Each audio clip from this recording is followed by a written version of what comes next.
Le site web de l'Heure de la Bonne Nouvelle vous permet de voir les émissions de la série en cours et de visionner celles des années précédentes.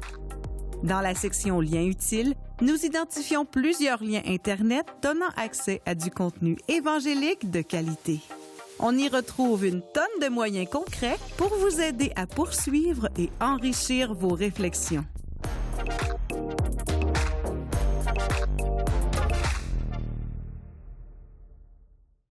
Samuel, je veux pas te mettre mal à l'aise, mais tu nous as mis un peu dans le trouble. Là. Tu parles des anges. Écoute, c'est tout un sujet, les anges. L'émission, elle porte pas sur les anges, mais franchement, on peut pas fermer l'émission avant de parler des anges. Je sais qu'il y a des briques qui ont été écrites à propos des anges. La Bible dit beaucoup à propos des anges. Oui, il y a une fascination. Mais là, tu veux-tu nous aider, s'il te plaît? Désolé d'avoir lancé cette bombe comme ça. Mais c'est vrai, il y a une fascination quand même hein, sur l'au-delà, mais aussi spécifiquement sur le monde angélique. Qu'est-ce qui se passe? Puis souvent, moi, on me pose la question, je n'ai-tu un ou je n'ai pas un ange gardien? Ou je n'ai-tu plus qu'un? Mais je te réponds pas. Je te dis, j'ai fait une excellente capsule sur samparle.org qui s'appelle Ange gardien. Et elle va encore mieux détailler ce que je pourrais dire en quelques minutes. Donc, je vous invite à aller jeter un coup d'œil, samparle.org, Ange gardien. Puis, tu en as d'autres récentes, là. Je sais que tu en as beaucoup, mais quelles sont les capsules récentes là, sur les sujets connexes? Oui, dans la dernière année, j'en ai fait une qui s'appelle Simonac, qui vient du péché de Simonie dans les Actes des Apôtres. Oui, ça, c'est quoi, vite, c'est quoi la simonie? Oui, ben c'est le péché de vouloir récupérer les choses de Dieu pour notre profit, vouloir s'enrichir. En payant. En payant, exactement, ouais. Un échange d'argent pour des biens spirituels. C'est ça, c'est comme si on pouvait acheter des affaires à Dieu contre de l'argent. Oui, puis de là vient l'idée des reliques, puis tout ça, puis des indulgences, puis monnayer le royaume de Dieu, en quelque sorte.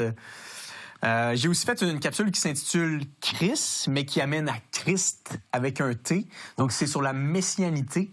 C'est cette idée-là d'un sauveur, d'un héros qui revient partout dans la littérature, aussi dans les films qui passent au cinéma. Y a-t-il quelqu'un qui va nous sauver la peau des fesses? Et Jésus répond « Oui, je suis le vrai héros de l'histoire. Je suis le vrai sauveur que l'histoire avait annoncé. » Donc, j'ai fait aussi une capsule sur le pragmatisme qu'on va voir dans un autre épisode. Est-ce que vous êtes chrétien parce que ça marche? Une autre capsule, et j'aimerais vraiment vous inviter, celle-là, c'est une capsule qui a pris plusieurs semaines à réaliser, qui s'intitule « Je ne suis pas très religieux ». Vraiment un montage de qualité en plein centre-ville de Montréal, qui commence avec un vox pop d'ailleurs. C'est l'excuse qu'on entend souvent. Moi, parle-moi pas trop de Dieu, je suis pas très religieux. Et je termine avec une capsule qu'on a faite récemment pour la fête des mamans, qui s'intitule Fête des mères, très original comme titre.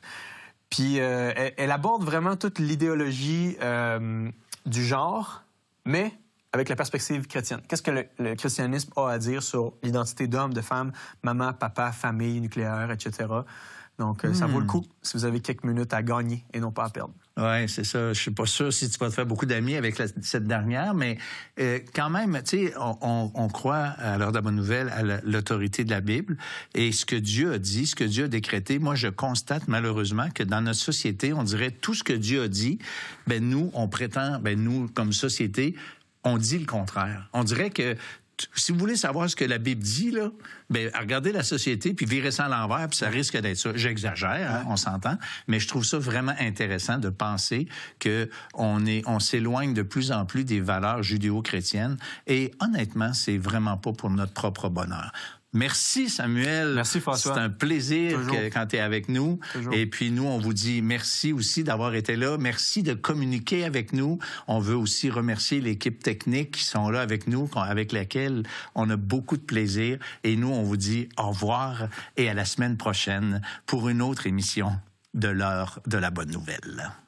Une des plus grandes souffrances possibles, Dieu l'a donnée pour nous afin qu'on puisse avoir la vie éternelle. Ça nous rappelle que quand Jésus va être sur la croix, les gens vont rire de lui, les soldats vont tirer ses vêtements au sort.